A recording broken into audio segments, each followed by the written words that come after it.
Assalamualaikum warahmatullahi wabarakatuh.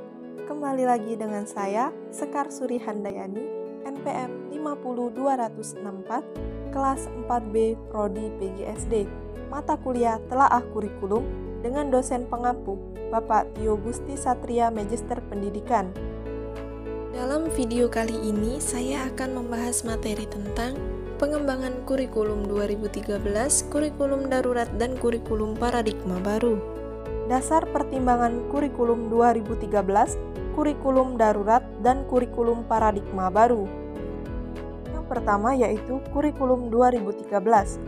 Pertimbangan kurikulum perlu dilakukan karena adanya berbagai tantangan yang dihadapi, baik tantangan internal, tantangan eksternal, maupun tantangan lainnya.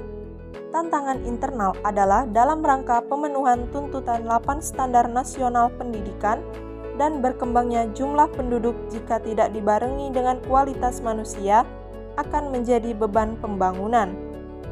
Tantangan eksternal adalah adanya tantangan perkembangan zaman globalisasi di segala segi dan tuntutan kompetensi masa depan baik dari kualitas sikap maupun mental dan sosial. Penyempurnaan pola pikir maksudnya pendidikan yang sesuai dengan kebutuhan masa depan hanya akan dapat terwujudkan apabila terjadi pergeseran atau perubahan pola pikir.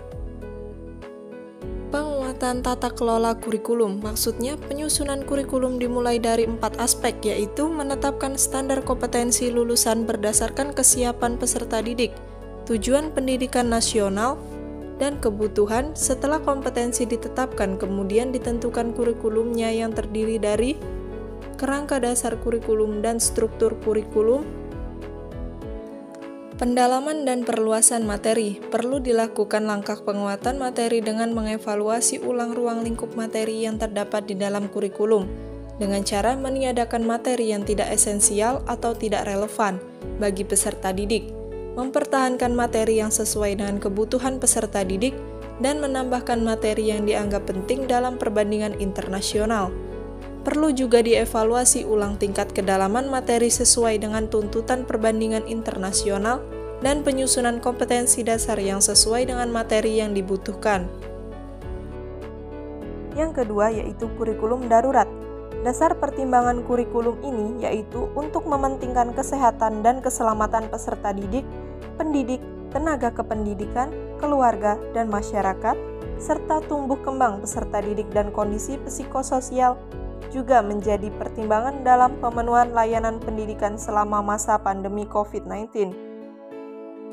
3. Kurikulum paradigma baru. Dasar pertimbangan kurikulum paradigma baru yang mempertimbangkan pada penyusunan jam pelajaran agar sekolah bisa merdeka dalam menyusun jam pelajaran tersebut, dan pendekatan pembelajaran lebih fleksibel dan pada struktur kurikulum berupa kegiatan intrakurikuler dan kegiatan proyek. Rasiologis pengembangan kurikulum 2013, kurikulum darurat, dan kurikulum paradigma baru. 1. Rasiologis pengembangan kurikulum 2013 menuntut kurikulum untuk memperhatikan dan mempertimbangkan aspek peserta didik dalam pelaksanaan kurikulum, sehingga nantinya pada saat pelaksanaan kurikulum, apa yang menjadi tujuan kurikulum akan tercapai secara optimal. 2.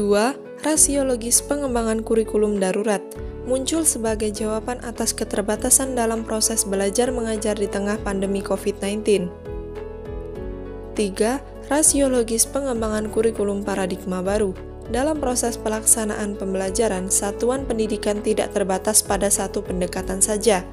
Berbeda dengan kurikulum 2013 yang hanya menggunakan pendekatan saintifik, satuan pendidikan dapat menggunakan pendekatan berbasis mata pelajaran, tematik, inkuiri kolaborasi, mata pelajaran, ataupun panduannya sesuai dengan peraturan materi. Mungkin itu saja yang dapat saya sampaikan, kurang dan lebih saya mohon maaf, kepada Allah saya mohon ampun. Saya akhiri, billahi taufiq wal hidayah. Wassalamualaikum warahmatullahi wabarakatuh.